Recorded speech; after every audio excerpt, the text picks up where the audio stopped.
Hi எல்லாரும் வந்துட்டிங்களா? இன்னைக்கு ஜூன் 5 2 கரண்ட் அஃபேர்ஸ்லேருந்து பார்த்துக்கலாமா? ஸோ ஃபஸ்ட்டு கரண்ட் அஃபேர்ஸே என்ன அப்படின்னா, பழைய ட்ரக்கு பஸ் எல்லாம் தயவு செஞ்சு ரீப்ளேஸ் பண்ணுங்க. ஸோ எக்ஸ்பெஷலி எங்கே அப்படின்னா டெல்லி, அதுக்கப்புறம் வந்து என்ன அப்படின்னா national capital region. So Delhi மற்றும் நேஷ்னல் கேபிட்டல் ரீஜியன்.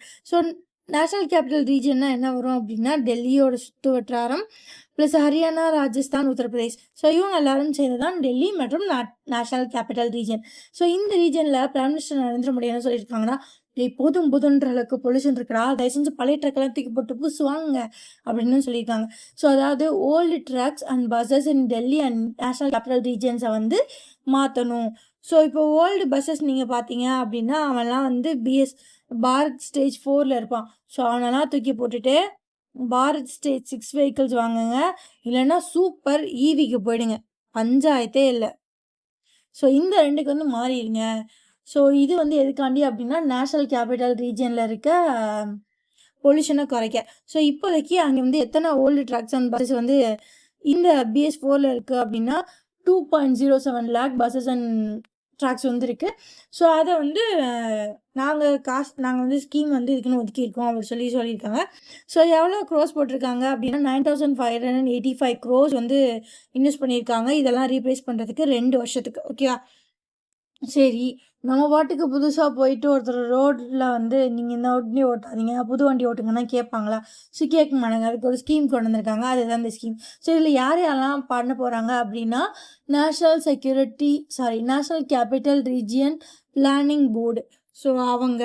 ஸோ அதுக்கப்புறம் வேறு யாரெல்லாம் இதை இம்ப்ளிமெண்ட் பண்ணுறதுக்குள்ளே வர போகிறாங்க அப்படின்னா ministry of road transport and highway, அதுக்கப்புறம் ministry of petroleum and natural gas. So இந்த 3 மினிஸ்ட்ரி உள்ளே வந்து ஸோ இந்த ரீஜனில் இருக்க இந்த ஓல்டு பஸ்ஸஸ் அண்ட் ட்ரக்ஸ் வந்து ரீப்ளேஸ் பண்ண போகிறாங்க.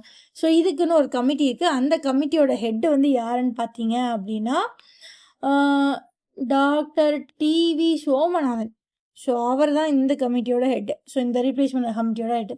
சரி, இப்போ நம்மள்ட்டே வந்து உங்கள் வெஹிக்கிள் புதுசாக இருக்குது, நீ பழசை தூக்கி போட்டு புதுசு வாங்கிக்கணும்னு சொல்கிறாங்கன்னா வி ஒன்ட் டூ தட் இல்லையா? ஸோ நான் ஏன் என் பழைய வண்டியை போடணும்? எனக்கு இது ஈஸியாக இருக்குது அப்போ சொல்லுவான் இல்லையா? ஸோ அந்த மாதிரி யாரும் சொல்லக்கூடாதுன்றதுக்காண்டி அண்ட் இதை பண்ண வைக்கணுன்றதுக்காண்டி கவர்மெண்ட் வந்து நிறையா விஷயம் கொண்டு வந்திருக்காங்க. ஃபஸ்ட்டு வந்து என்னென்னா 5 வருஷத்துக்கு 5% இன்ட்ரெஸ்ட் சப்வென்ஷன் வந்து கொண்டு வந்திருக்காங்க. ஓகேவா? வேறு என்ன சொல்லியிருக்காங்க அப்படின்னா மந்த்லி ஃபியூல் வவுச்சர் வந்து தரோம். எவ்வளோ? 4,800 ஃபியூல் வவுச்சர் தரேன்டா, புதுசாக மாற்றுடா. வேறு என்ன? டேக்ஸ் கன்செஷன் 50% டேக்ஸே தர வேண்டாம். ஸோ இதுக்கு BS6 வெஹிக்கிள்ஸ்க்கு அடுத்த 10 வருஷத்துக்கு. ரைட்டா? சரி, வேறு என்ன சொல்கிறாங்க? 100% ஆஃப் டேக்ஸ் வேவர். சரி, நீ மோட்டார் சைக்கிளுக்கு டேக்ஸே கட்ட வேணாண்டா, 100% டேக்ஸ் வீவர் பண்ணுறேன், நீ புது வெஹிக்கிள் வாங்க அப்படி சொல்கிறாங்க. ஸோ அதுக்கப்புறம் எலிஜிபிள் வெஹிக்கிள்ஸ்க்கு வந்து என்ன பண்ணியிருக்காங்க அப்படின்னா வந்து 8% வந்து ஷோரூம் வந்து அவங்க சொல்கிற வெஹிக்கிள்ஸ்க்கு வந்து ஷோரூம் டிஸ்கவுண்ட்டும் வாங்கி தராங்க. ஓகேவா? ஸோ இது எல்லாமே கவர்மெண்ட் எதுக்கு பண்ணுது அப்படின்னா புதுசு வாங்குங்க அப்படின்றதுக்கு. ஒரு விஷயத்தையும் ரொம்ப நேரம் பேசிடுமோ?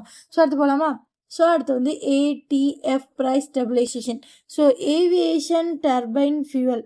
ஸோ அதுதான் வந்து ATF அப்படின்னா என்ன அப்படின்னா ஏர்லைன்ஸுக்கெல்லாம் போடுற ஃபியூவல். ஸோ இப்போ போயிட்டுருக்க காஸ்ட் இஷ்யூஸ் லைக் வெஸ்ட் ஏஷியாவில் போயிட்டுருக்க இஷ்யூஸ்னால ஃபியூவல்ஸோட ப்ரைஸ் வந்து கூடுது. ஸோ இதில் அதிகமாக பாதிக்கப்படுறது வந்து யார் அப்படி பார்த்தீங்கன்னா ஏவியேஷன். ஸோ அதில் வந்து பாதிக்கப்பட்டால் டொமஸ்டிக் அண்ட் இன்டர்நேஷ்னல் ஆப்ரேஷன்ஸ் வந்து அஃபெக்ட் ஆகும். ஸோ அது அஃபெக்ட் ஆகக்கூடாது. ஸோ அதுக்காண்டி தான் என்ன பண்ணுறாங்க அப்படின்னா மறுபடியும் இந்த யூனியன் கேபினெட் ஒரு 1 டைம் பட்ஜெட் வந்து அப்போ சொல்கிறாங்க. ஸோ 1 டைம் பட்ஜெட் சப்போர்ட் எவ்வளோ அப்படின்னா 10,000 கோடி தரேன். எதுக்கு அப்படின்னா stabilizing aviation turbine fuel prices. So இப்போது அப்ரப்டாக போயிட்டுருக்க ஃபியூயல் ப்ரைஸஸ் வந்து ஸ்டெபிலைஸ் பண்ணுறதுக்கு 10,000 கோடி தரேன்னு வந்து யூனியன் கேபினெட் வந்து சொல்லியிருக்கு. ஸோ இது வந்து எப்படி கொடுப்பாங்க அப்படின்னா OMC ஆயில் மார்க்கெட்டிங் கம்பெனிஸ்க்கு வந்து கொடுப்பாங்க. ஸோ இதில் வந்து அவங்களுக்கு வந்து ஒரு லைக் ஒரு லோன் மாதிரின்னு வச்சுக்கோங்களேன். ஸோ இதை வந்து அவங்க வந்து 36 மாதங்கள் 3 வருஷத்துக்குள்ளே வந்து அவங்க ரிப்ளே பண்ணி ரீபே பண்ணி வந்து கொடுத்துடணும். ஓகேவா? ஸோ அது வந்து இந்த ministry of petroleum and natural gases வந்து இன்ட்ரெஸ்ட் ஃப்ரீயாக அட்வான்ஸ் எடுத்துக்கோங்கடா, இப்போவே நிறையா ஆயில்ஸ் எல்லாம் வாங்கி வச்சுக்கோங்க. ஸோ வந்து ப்ரைஸ் இன்க்ரீஸ் ஆகிறப்போ பிரச்சனை வராது அப்படின்ற மாதிரி சொல்லியிருக்காங்க. ரைட்? ஸோ அதுக்கப்புறம் என்ன அப்படின்னா நவச்சர் மந்த்ரா அப்படின்னு ஒரு இனிஷியேட்டிவ். ஸோ இதை வந்து யார் லான்ச் பண்ணுறாங்க அப்படின்னா union minister of state independent charge for skill development and entrepreneurship. யார்? நம்ம ஜெயந்த் சௌத்ரி தான் இதை வந்து லான்ச் பண்ணுறாரு. எங்கே வச்சு அப்படின்னா ஐஐடி டெல்லியில் வச்சு இந்த நவர்ச்சர் மந்த்ராவை வந்து லான்ச் பண்ணுறாரு. ஸோ இது யார் வந்து இம்ப்ளிமெண்ட் பண்ணுறாங்க அப்படி பார்த்தீங்க அப்படின்னா ஒரு 2 பேர் சேர்ந்து.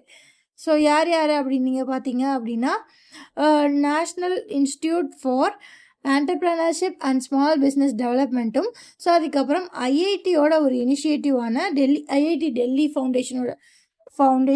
ஐஐடி டெல்லியோட ஒரு இனிஷியேட்டிவான foundation for innovation and technology transfer. So இவங்க 2 பேரும் சேர்ந்து தான் இதை வந்து லான்ச் பண்ணியிருக்காங்க. ஓகேவா? ஸோ இது வந்து என்ன அப்படின்னா ஒரு இயர் லாங் ப்ரோக்ராம். ஸோ இது வந்து என்ன பண்ணுறாங்க அப்படின்னா ஜூலை 5, 2026 வரைக்கும் இதோட ஸ்கில் இந்தியா டிஜிட்டல் ஹப்கான ரெஜிஸ்ட்ரேஷனை வந்து ஓப்பன் பண்ணியிருக்காங்க அண்ட் இதை வந்து லான்ச் பண்ணியிருக்காங்க. ஸோ இது எதுக்கு அப்படின்னா ஸ்கில்டு பர்சன்ஸை வந்து ஐடென்டிஃபை பண்ணி அவங்களுக்கு மென்டார்ஷிப் கொடுக்கணும். ஸோ அதுக்கப்புறம் ஏர்லி ஸ்டேஜில் ஸ்டார்ட் அப்ஸ் இருந்தால் ஸ்கேல் அப் பண்ணணும். ஸோ இது எல்லாத்தையும் பண்ணுறதுக்கு தான் இந்த நவச்சர் மந்த்ரா. ஸோ அடுத்தது போயிடலாமா? ஸோ அடுத்து எஃப்சிஐ ஃபுட் கிரைன் பேக்ஸுக்கு வந்து கியூஆர் டேக்கிங் பண்ணுறாங்க. ஸோ இது வந்து பைலட் பேஸில் தான் பண்ணுறாங்க. ஸோ இப்போ பைலட் பேஸில் வந்து என்ன பண்ணுறாங்க அப்படின்னா இப்போது ரேஷன் கடைக்கெல்லாம் வந்து அரிசி மூட்டைலாம் வரும் இல்லையா? ஸோ அந்த மாதிரியான வர ஃபுட் கிரைன்ஸோட பேக்குக்கு அந்த மூட்டைகளுக்கு அது மேலே ஒவ்வொரு பேக் மேலேயும் இண்டிவிஜுவலான கியூஆர் கோட்ஸ் வந்து வைப்பாங்க. ஸோ அப்போ வந்து ஒரு இடத்துலேருந்து இன்னொரு இடத்துக்கு போகிறப்போ அதை ரிசீவ் பண்ணுறாங்க. இப்போ ஃபார் எக்ஸாம்பிள் ஒரு எக்ஸ்ன்ற பிளேஸ் வந்து ஒய்க்கு போகுது, அப்புறம் அங்கேருந்து டிஸ்ட்ரிபியூட் பண்ணிகிட்டே இருப்பாங்கன்னு வைங்களேன். ஸோ லாஸ்ட்டாக இசட்டுக்கு போகுதுன்னு வச்சுக்கலாம். ஸோ எக்ஸ்லேருந்து ஒய்க்கு போயிடுச்சா இல்லையான்னு நமக்கு தெரியாது. ஸோ இப்போ இது ஜென்ரலாக இது வரைக்கும் போயிடுச்சு அப்படின்னா இப்போ ஒரு 10 மூட்டை மிஸ் ஆகுதுன்னு வைங்களேன். இவனை கேட்டால் இவனே அனுப்பலை சான்பாங்க, இவனை கேட்டால் இவனே அனுப்பலை சான்பாங்க, இவங்களுக்கு கேட்டால் நோ வி சென்ட் இட் அப்படின்றாங்க. ஸோ எங்கே மிஸ் ஆகுதுன்னு நம்மளால் கண்டுபிடிக்க முடியாது. ஸோ இப்போ கியூஆர் டேக் எல்லாத்துக்கும் போட்டாச்சு அப்படின்னா இவன் இங்கே மிஸ்டர் எக்ஸ் வந்து அதை வந்து ஏற்றுறப்ப கியூஆர் டேக் ஸ்கேன் பண்ணி எல்லாத்தையும் ஏற்றிட்டேன் பாரு அப்படின்னு சொல்லிடுவாங்க. அண்ட் ஒய் எல்லாத்தையும் ரிசீவ் பண்ணுறப்ப we scan that we receive தட்னு சொல்லிடுவாங்க. இசட்டும் அதே தான் சொல்லுவாங்க. ஸோ அப்போது இங்கே எங்கேயுமே மிஸ் அவுட் ஆகாது, ட்ராக்கிங் வந்து கொஞ்சம் பெட்டராக இருக்கும் அப்படின்றதுக்காண்டி தான் அதை வந்து கொண்டு வராங்க. ஸோ இந்த QR tag for FCI food grain பேக்ஸுக்கு. ஸோ இதை வந்து உடனே எல்லா பிளேசஸ்லேயும் வந்து பண்ணலை. ஸோ இனிஷியலாக ஒரு பைலட் அப்படின்னா என்னென்னா கம்ப்ளீட்டாக இம்ப்ளிமெண்ட் பண்ணாமல் ஒரு சின்ன பேஸ் எடுத்து இம்ப்ளிமெண்ட் பண்ணுவாங்க. ஸோ ஆந்திர பிரதேசில், தெலுங்கானாவில், ஒடிசாவில் தான் இதை வந்து இம்ப்ளிமெண்ட் பண்ணியிருக்காங்க. ஸோ ஆந்திராவுக்கு வந்து ரைஸும், பஞ்சாபுக்கு வந்து வீட்டும் வந்து இதை வந்து ஏர்லியாக வந்து சக்ஸஸ்ஃபுல்லாக பண்ணுறாங்க. ஓகேவா? ஸோ எத்தனை போகுது அப்படின்னா 20 லட்சம் டன்ஸ் ஆஃப் ரைஸு. ஸோ இதில் வந்து 10 லட்சம் டன் வந்து ஏபிக்கு, 5 லட்சம் வந்து தெலுங்கானாவுக்கும் ஒடிசாவுக்கும். ஸோ இவங்களுக்கு வந்து போகுது. ஸோ இந்த மாதிரி வந்து ஸ்டார்ட் பண்ணியிருக்காங்க. ஓகே. ஸோ இதை வந்து இந்த பைலட் பேசிஸில் இந்த 3 இதுலேயே வந்து கொடுத்துருக்காங்க. ஸோ இதில் எங்கெங்கெல்லாம் நடக்கும்னா ப்ரொக்யூர்மெண்ட் சீசன், ஸோ அதுக்கப்புறம் procurement agency, procurement centre, so எல்லா இடத்துலையும் இதை ஸ்கேன் பண்ணி இது கரெக்டாக போகுதா இல்லையான்றதை செக் பண்ணுறாங்க. ஓகேவா? ஸோ அதுக்கப்புறம் T-Hubs orbit space tech cohort. So இதில் என்ன அப்படின்னா ஒரு 13 ஸ்டார்ட் அப்ஸை வந்து 3rd கொஹார்ட் ஆஃப் ஆர்பிட்குள்ளே கொண்டு வராங்க. ஸோ என்னப்பா இது அப்படின்னு நீங்கள் பார்த்தீங்க அப்படின்னா Hyderabad based start up incubator ஒன்று இருக்குது. ஸோ அது என்ன அப்படின்னா டெக்னாலஜி ஹப். ஸ்டார்ட் அப் இன்குபேட்டர்னால் என்ன அப்படின்னா ஸ்டார்ட் அப்ஸ்க்கு வந்து அவங்களுக்கு வந்து கைட் பண்ணி அவங்களை இன்னும் பெட்டர் ஆக்கிறதுக்கான திங்ஸை வந்து பண்ணுவாங்க. ஸோ இதை வந்து யார் நடத்துகிறாங்க? இந்த Hyderabad based start up incubator வந்து யாரோடது அப்படி சொல்லி பார்த்தீங்க அப்படின்னா இவன் வந்து எய்ம்ஸ் அட்டல் இன்னோவேஷன் மிஷனோட அட்டல் இன்னோவேஷன் இன்குபேஷன் சென்டரோட டெக்னாலஜி ஹப்பு. ஸோ இவன் வந்து எது ரிலேட்டடா அப்படின்னு நீங்கள் பார்த்தீங்க அப்படின்னா இவன் ஒரு ஸ்பேஸ் டெக் ஆக்சிலரேட்டர் ப்ரோக்ராம். ஓகேவா? ஸோ அப்படின்னா என்னென்னா ஸ்பேஸ் டெக்னாலஜி ரிலேட்டடான ஸ்டார்ட் அப்ஸ்க்கான ஆக்சிலரேட்டர் ப்ரோக்ராம், ரைட்டா? ஸோ இதில் வந்து 13 ஸ்டார்ட் அப்ஸாக உள்ளே எடுத்திருக்காங்க. ஸோ இது வந்து 3rd ஆர்பிட் ஸ்பேஸ் டெக் கொஹார்ட். ஓகேவா? கொஹார்ட் அப்படின்னா குரூப். ஸோ 3வது தடவையாக இந்த ஸ்பேஸ் ஆர்பிட் டெக் குரூப்பில் ஒரு 13 பேரை இறக்குறாங்க. ஓகேவா? ஸோ இவங்க வந்து என்ன பண்ணுவாங்க, இது வரைக்கும் மொத்தமாக இந்த கொஹார்ட் அப்படின்னா குரூப். ஸோ இந்த குரூப் 3 ஆஃப் ஆர்பிட்ஸ் வந்து எத்தனை பேரை சப்போர்ட் பண்ணுறாங்க அப்படின்னா 36 பேரை ஸ்டார்ட் அப் சப்போர்ட் பண்ணுறாங்க. அதே இது மொத்தமாக வந்து ஹப்ஸோட ஸ்பைடர் ஸ்பேஸ் டெக் இனிஷியேட்டிவ்ஸ் வந்து இது வரைக்கும் 100 ஸ்டார்ட் அப்ஸை வந்து சப்போர்ட் பண்ணுது. ஓகேவா? ஸோ இது எங்கே இருக்குது அப்படின்னா தெலுங்கானாவில் இருக்குது, ரைட்? ஸோ அந்த 13 பேரும் யார் யார் அப்படின்னா ஷியாங் ஸ்பேஸ் டெக்னாலஜிஸ், த்ரிஷூல் ஸ்பேஸ், டென்சஸ் டைனமிக், வெலோட்ராக்ஸ், ஜூ space, space OS, humanity space, land lens, star labs, red balloon aerospace, astro வால்டாக்ஸ், ஆர்பிட் கிரிட் அண்ட் நிபியா டிவைசஸ். ஸோ இவங்க எல்லாத்தையும் இது பண்ணுறாங்க. இவங்க எல்லாருக்கும் யார் மென்டர்ஷிப் கொடுப்பாங்க அப்படின்னா இண்டஸ்ட்ரியல் எக்ஸ்பர்ட்ஸு, இன்வெஸ்டர்ஸு, ஸோ அதுக்கப்புறம் ஃபார்மோஸ்ட்ரோ ஆர்கனைசேஷனில் இருக்க லீடர்ஸ். ஸோ இவங்க எல்லாரும் இதில் வந்து கொடுப்பாங்க. ஸோ இது வரைக்கும் இவங்களுக்கு வந்து நியர்லி வந்து இந்த ஆர்பிட் கோஹார்ட்டில் எவ்வளோ செலவு பண்ணியிருக்காங்க அப்படின்னா 30 கோடி வரைக்கும் ஃபண்டிங் பண்ணியிருக்காங்க. ஸோ அதுக்கப்புறம் 18 இன்டெலெக்சுவல் ப்ராப்பர்ட்டிஸ் வந்து கான்ட்ரிபியூட் பண்ணியிருக்காங்க. ஓகேவா? ஸோ அடுத்து UN security council members. So புதுசாக ஒரு 5 மெம்பர்ஸை வந்து யுனைடெட் நேஷன் செக்யூரிட்டி கவுன்சில் வந்து அவங்களோட நான் பெர்மனன்ட் மெம்பர்ஸாக வந்து செலக்ட் பண்ணியிருக்காங்க. ஸோ யுஎன்ஜிஏ, ஸோ யுனைடெட் அசம்பிளியோட united nation general assembly. So இவனுங்களில் எத்தனை பேருன்னு இவங்களோட ஹெட் குவார்ட்டர்ஸ் நியூயார்க்கில் இருக்குது. ஸோ இவங்கெல்லாம் மொத்தம் 5 பேர் தான் பெர்மனெண்ட்டு. ஸோ யார் யார் அப்படின்னு சொல்லி நீங்கள் பார்த்தீங்க அப்படின்னா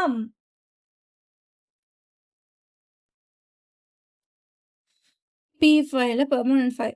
so China, France, Russian federation, so அதுக்கப்புறம் UK, US. So China, France, Russian federation, UK, US. So இவங்க 5 பேர் தான் பெர்மனன்ட் மெம்பர்ஸ். ஸோ ஏதோ ஒரு டெசிஷன் எடுக்கிறாங்கன்னா இந்த 5 பேரில் ஒருத்தர் நோ சொன்னாலும் அந்த டெசிஷன் வந்து நடக்காது. ஓகேவா? ஸோ இதுக்கப்புறம் என்ன பண்ணுவாங்க அப்படின்னா இவங்க வந்து ஒரு குறிப்பிட்ட அளவு கண்ட்ரிஸை வந்து என்ன பண்ணுவாங்க அப்படின்னா ரேண்டமாக வந்து அவங்களோட நான் பெர்மனன்ட் மெம்பர்ஸாக வந்து எலெக்ட் பண்ணிப்பாங்க. ஸோ இப்போ அந்த மாதிரி ஒரு 5 பேரை வந்து நான் பெர்மனன்ட் மெம்பராக வந்து எலெக்ட் பண்ணியிருக்காங்க. ஸோ எதுக்கு அப்படின்னா யுனைடெட் நேஷன் ஜென்ரல் அசம்பிளியோட united nation security council. So இது ரெண்டும் ஒன்று தான், ஆனால் வேறு வேறு. ஓகேவா? ஸோ குவைட் டிஸ்டர்பிங் இல்லை. ஸோ யுனைடெட் நேஷன்ஸோட நிறைய ஆர்ம்ஸ் வந்து இருக்குது. ஸோ அதில் ஒரு ஆர்ம் தான் ஜென்ரல் அசம்பிளி, இன்னொரு ஆர்ம் தான் செக்யூரிட்டி கவுன்சில். ஸோ இந்த செக்யூரிட்டி கவுன்சிலில் தான் ஒரு புதுசாக 5 பேரை உள்ளே இறக்கியிருக்காங்க. ஸோ யார் யாருன்னு நீங்கள் பார்த்தீங்க அப்படின்னா ஆஸ்திரியா, ஸோ அதுக்கப்புறம் கிர்கிஸ்தான். ஓகேவா? ஸோ அதுக்கப்புறம் போர்ச்சுகல், அதுக்கப்புறம் ட்ரினிடாட் அண்ட் டுபாகோ. ஸோ இவங்கள தான் வந்து டிஎன்டின்னு சொல்லுவாங்க. இங்கே கூட நம்ம பிஎம் வந்து ஒரு விசிட் வந்து போயிட்டு இருந்தாரா. ஸோ அந்த கண்ட்ரி, அதுக்கப்புறம் ஜிம்பாப்வே. ஓகே. ஸோ இப்போ என்ன அப்படின்னா இந்த யுனைடெட் நேஷன்ஸோட யுஎன்எஸ்ஏ செக்யூரிட்டி கவுன்சிலுக்கு தான் வந்து இந்த 5 பேரையும் வந்து செலக்ட் பண்ணியிருக்காங்க. ஓகேவா? ஸோ இந்த 5 பேரும் யாரை ரீப்ளேஸ் பண்ணுவாங்க அப்படின்னா ஆல்ரெடி இந்த யுனைடெட் நேஷன் செக்யூரிட்டி கவுன்சிலில் இருந்த Denmark, Greece, Pakistan, Panama and Somalia. So இவங்களோட டேம் வந்து டிசம்பர் 31, 2026 முடியுது. ஸோ Jan 1 2027 அடுத்த 2 வருஷத்துக்கு டிசம்பர் 31, 2028 வரைக்கும் இவங்க வந்து இருப்பாங்க. ஸோ இங்கே எலெக்ட் ஆகிற எல்லா மெம்பர்ஸுமே வந்து 2 வருஷத்துக்கு மட்டும்தான் இருப்பாங்க. ஸோ இதில் கிர்கிஸ்தான் இப்போ தான் ஃபர்ஸ்ட் டைமாக வந்து யுனைடெட் நேஷனோட செக்யூரிட்டி கவுன்சிலில் ஒரு மெம்பராக இருக்காங்க. ஸோ இந்தியா லாஸ்ட்டாக வந்து எப்போ வந்து யுனைடெட் நேஷனோட செக்யூரிட்டி கவுன்சிலில் ஒரு மெம்பராக இருந்துச்சு அப்படின்னா 2021 2022 வரைக்கும். ஸோ இது வரைக்கும் வந்து ஒரு 16 வருஷம் இதில் வந்து மெம்பர்ஸாக நான் பெர்மனன்ட் மெம்பராக நம்ம இருந்திருக்கோம். அப்படின்னா நம்மளை 8 தடவை எலெக்ட் பண்ணியிருக்காங்க. ஓகேவா? ஓகே. ஸோ இதில் வந்து வேறு என்ன கண்ட்ரீஸ் எல்லாம் வந்து இந்த நான் permanent members of United nation security கவுன்சிலில் வேறு எந்த கண்ட்ரி எல்லாம் இருக்காங்க அப்படி பார்த்தீங்க அப்படின்னா கொலம்பியா, ஸோ அதுக்கப்புறம் பஹ்ரைன், அதுக்கப்புறம் democratic republic of Congo, Latvia and Liberia. ஓகேவா? ஸோ இவங்கெல்லாம் இருக்காங்க. இவங்க கூட வந்து யார் போய் சேர்ந்துக்க போகிறாங்க அப்படின்னா இப்போ இந்த 5 கண்ட்ரிஸ் போய் சேர்ந்துக்க போகிறாங்க. ஸோ கிடைக்கிற அடுத்தது பார்த்துடலாமா? Okay. So supply chain finance partnership. So ஒரு 2 கம்பெனிஸ் வந்து பேங்கிங் கம்பெனிஸ் வந்து ஃபினான்ஷியல் பார்ட்னர்ஷிப்குள்ளே போகிறாங்க. ஸோ இது எதுக்கு அப்படின்னா ஃபினான்ஸு சப்ளை செயினை இந்தியாவில் வந்து ஸ்ட்ரென்தன் பண்ணுறதுக்காண்டி. ஸோ யாருன்னு பார்த்தீங்க அப்படின்னா ஏஷியன் டெவலப்மெண்ட் பேங்க்கு ஏடிபி, அதுக்கப்புறம் ஸ்டாண்டர்ட் அக்கௌண்டட் பேங்க். ஸோ இவங்க 2 பேரும் வந்து எம்ஓஐ சைன் பண்ணுறாங்க. ஸோ இந்த எம்ஓயு எதை வந்து கவர் பண்ணும் அப்படின்னா ரிஸ்க் மேனேஜ்மெண்ட்டை வந்து கவர் பண்ணும். ஸோ இது வந்து என்ன ஸ்பெஷல் அப்படின்னா ஐஎன்ஆர் இந்தியன் ருப்பீஸ்லையும் ப்ளஸ் யூஎஸ் டாலர் ரெண்டுலையும் நடக்கிற டிரான்சாக்ஷனோட ரிஸ்க் ஷேரிங்கை வந்து இதை வந்து கவர் பண்ணும். ஓகேவா? ஸோ இது எங்கே வச்சு சைன் பண்ணாங்க அப்படின்னா மும்பை மகாராஷ்டிராவில் வச்சு சைன் பண்ணாங்க.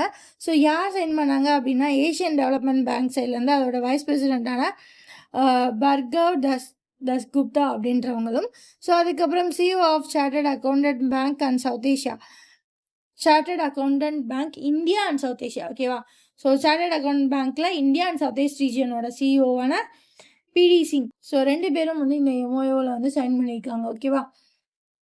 ஸோ இந்த சார்ட்டர்ட் அக்கௌண்டன்ட் பேங்க் எங்கெல்லாம் இருக்குது அப்படின்னா இதோட ஹெட் குவார்ட்டர்ஸ் எங்கே இருக்குதுன்னு முதல்ல பார்த்துருவோம். ஸோ ஸ்டாண்டர்ட் சார்ட்டர்ட் அக்கௌண்டோட ஹெட் குவார்ட்டர்ஸ் வந்து எங்கே இருக்குது அப்படின்னு பார்த்தீங்க அப்படின்னா லண்டன் யூகேல இருக்குது. ஸோ இவங்க வந்து எங்கெல்லாம் வந்து மெஜர் வச்சுருக்காங்க அப்படின்னா Standard Bank of British South Africa, அதுக்கப்புறம் சார்ட்டர்ட் பேங்க் ஆஃப் இந்தியா, அதுக்கப்புறம் ஆஸ்திரேலியா, சைனா. ஸோ இதெல்லாமே இவங்க ஃபார்ம் பண்ணதான். 1969 இவங்க பேங்க் வச்சுருக்காங்க பெரிய பார்ட்டியில். ஓகே, ஸோ இந்த பார்ட்னர்ஷிப் வந்து எதுக்கு அப்படின்னா ரிஸ்க் பார்ட்டிசிபேஷன் அக்ரிமெண்ட். ஓகேவா? ஸோ இவங்க சைன் பண்ண அக்ரிமெண்ட்டே என்ன அப்படின்னா ரிஸ்க் பார்ட்டிசிபேஷன் அக்ரிமெண்ட். எதுக்குப்பா அப்படின்னா கிஃப்ட் சிட்டி குஜராத்தில் இருக்குல்ல அதில் பண்ணுற டிரான்சாக்ஷனுக்கு. ஓகேவா? ஸோ அதுக்கப்புறம் ஓஇசிடி அப்கிரேடட் த ஃபோர்காஸ்ட். ஸோ ஓஇசிடி அப்படின்னா organisation for economic cooperation and development. So இவங்க வந்து இந்தியாவோட ஜிடிபி வந்து 6.1 இருக்கும் ஃபினான்ஷியல் இயர் 27க்குன்னு சொல்லியிருந்தாங்க. இப்போ போகிறது கொஞ்சம் பெட்டராக தான் இருக்குது. ஸோ அதனால் நம்ம என்ன பண்ணலான்னா ஒரு 20 பாயிண்ட் கூட்டிக்கலாம். ஸோ 6.1லேருந்து 6.3 வந்து இப்போ வந்து மாற்றிருக்கிறாங்க. ஓகேவா? ஓகே, ஸோ இவங்க வந்து என்ன சொல்கிறாங்க அப்படின்னா ஃபினான்ஷியல் இயர் 2026க்கு வந்து 7.6 வந்து இருக்கும் அப்படின்னு சொல்கிறாங்க. ஸோ அதே மாதிரி அடுத்த வருஷம் ஃபினான்ஷியல் இயர் 28க்கு வந்து 6.4% இந்தியாவோட ஜிடிபி இருக்கும் அப்படின்னு சொல்லியிருக்காங்க. ஓகேவா? ஸோ அடுத்தது போயிடலாமா? ஓகே, ஸோ ஒரு அவார்டு வந்து லியோனல் மெஸ்ஸிக்கு வந்து கொடுக்குறாங்க. ஸோ லியோனல் மெஸ்ஸி யார் அப்படின்னு பார்த்தீங்க அப்படின்னா அர்ஜென்டினா ஃபுட்பாலர். ஓகேவா? ஸோ இது எல்லாருக்கும் தெரிஞ்சிருக்கும். ஸோ இவர் வந்து captain of Inter Miami FC football club. ஓகேவா? ஸோ இவர் என்னது Inter Miami club of football. So அதோட கேப்டன். ஸோ இவருக்கு வந்து இந்த அவார்டு வந்து கிடைக்குது. ஸோ இது ஏன் ரொம்ப ரொம்ப ப்ரெஸ்டீஜியஸ் அப்படின்னு சொல்லி ரொம்ப ரொம்ப புதுசு அப்படின்னு பார்த்தீங்கன்னா இவர் தான் ஃபஸ்ட்டு ஃபுட்பாலர் இந்த அவார்டை வாங்குறாரு. அவார்டுன்றியே அது என்ன அவார்டுன்னு கேட்குறீங்களா? ஸோ அந்த அவார்டு என்ன அப்படின்னா Princess of Austria award for sports. So இதுதான் வந்து அவர் வாங்குறாரு. ஒரு சிங்கிள் ஃபுட்பாலராக ஒருத்தர் வந்து இந்த அவார்டை வாங்குறாங்க அப்படின்னா இதுதான் first individual footballer to earn this honour. So இந்த அவார்டை வந்து யாரு கொடுத்தாங்க அப்படின்னா பிரின்சஸ் ஆஃப் ஆஸ்ட்ரியா ஃபவுண்டேஷன் வந்து இந்த அவார்டை கொடுத்துருக்காங்க. ஸோ எங்கே வச்சு கொடுத்தாங்க அப்படின்னா கேம்போமார் தேட்டர். ஸோ அது எங்கே இருக்குன்னு பார்த்தீங்க அப்படின்னா வீடியோ அப்படின்ற இடத்துல இருக்குது. ஸோ அது எங்கே இருக்குது அப்படின்னா ஸ்பெயினில் இருக்குது. ஓகேவா? ஸோ ஸ்பெயினில் இது ரொம்ப ரொம்ப மதிப்பும் மரியாதையோடு போற்றப்படக்கூடிய ஒரு அவார்டு. ஓகே, ஸோ ரொம்ப ரொம்ப ஹானரான அவார்ட். ஸோ இது கூட இவர் வந்து ஸ்போர்ட்ஸில் வாங்குறாரா, இது கூட நிறைய பேர் நிறைய விஷயத்துக்கு வாங்கியிருக்காங்க. ஸோ ஆர்ட்ஸில் யார் வாங்கியிருக்காங்க அப்படின்னு பார்த்தீங்க அப்படின்னா பாட்டி ஸ்மித் அப்படின்றவங்களும். ஸோ அதுக்கப்புறம் கம்யூனிகேஷன் அண்ட் ஹியூமனிட்டிஸில் வந்து ஸ்டூடியோ கிப்லி ஸோ அப்படின்றவங்க வாங்கியிருக்காங்க. ஸோ அதுக்கப்புறம் சயின்டிஃபிக் அண்ட் டெக்னிக்கல் ரிசர்ச்க்கு வந்து 3 பேர் சேர்ந்து வாங்கியிருக்காங்க. ஸோ யார் அப்படின்னா டேவிட் கிளீமர், அதுக்கப்புறம் சங்கர் பாலசுப்ரமணியம், அதுக்கப்புறம் பாஸ்கல் மேயர். ஸோ அதுக்கப்புறம் இன்டர்நேஷ்னல் கோஆப்ரேஷனுக்கு வந்து ஒருத்தர் அவார்டு வாங்கியிருக்காரு. அவரோட பேர் வந்து ஷெவல்பர்ட் குளோபல் சீட் வால்ட். ஓகே, அவரோட பேர். ஸோ அதுக்கப்புறம் ஃபைனலி சோசியல் சயின்ஸுக்காண்டி ஒருத்தர் அவார்டு வாங்கியிருக்காரு. அவரோட பேர் Timothy. So Timothy Gordon Ash. ஓகேவா? ஓகே. ஸோ அடுத்த அப்பாயின்ட்மெண்ட்ஸ் பார்க்கலாமா? ஸோ கர்நாடகாவோட சிஎம்மா யார் வந்து அப்பாயிண்ட் ஆகப்பட்டிருக்காங்க அப்படின்னா, இந்தியன் நேஷனல் காங்கிரஸை சேர்ந்த டி.கே. சிவகுமார் தான் கர்நாடகாவோட 25வது சீஃப் மினிஸ்டராக வந்து பதவியேற்கிறாரு. ஸோ இந்த செரமனி எங்கே நடக்க போகுது அப்படின்னா, பெங்களூரு கர்நாடகாவில் வந்து நடக்க போகுது. ஓகேவா? ஓகே.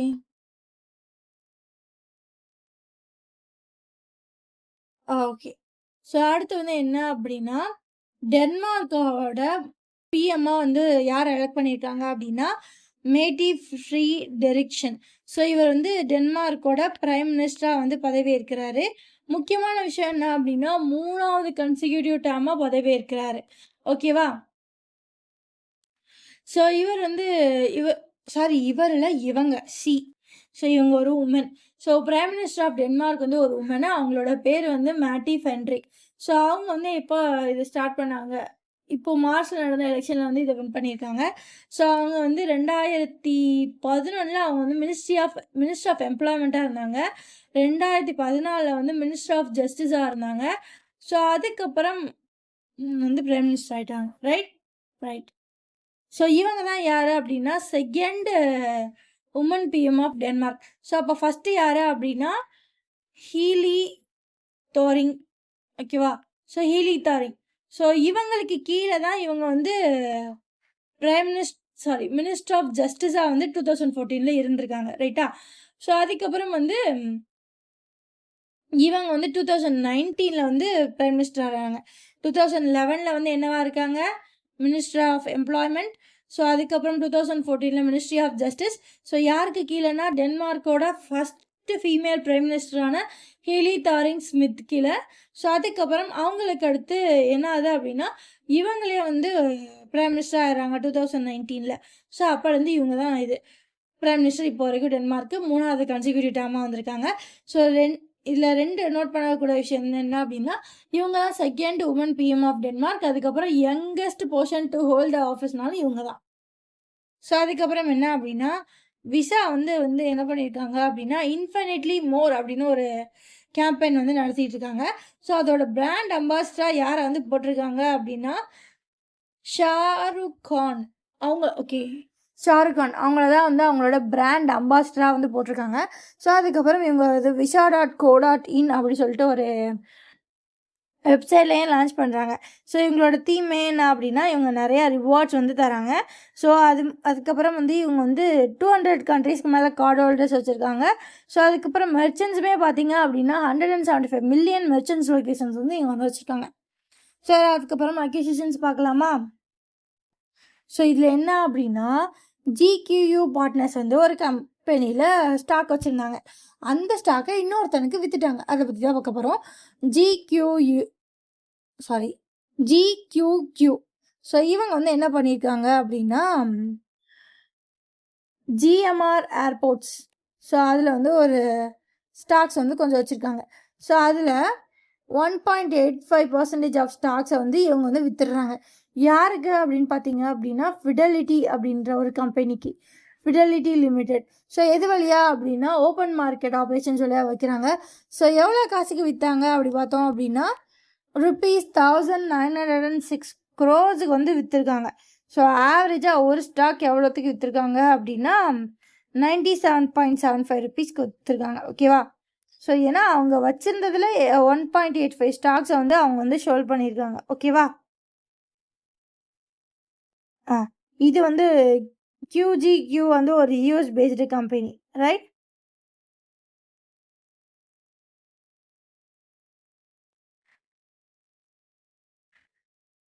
ஸோ இதில் நோட் பண்ண வேண்டிய விஷயம் என்ன அப்படின்னா, இந்த JMR ஏர்போர்ட்ஸ் வந்து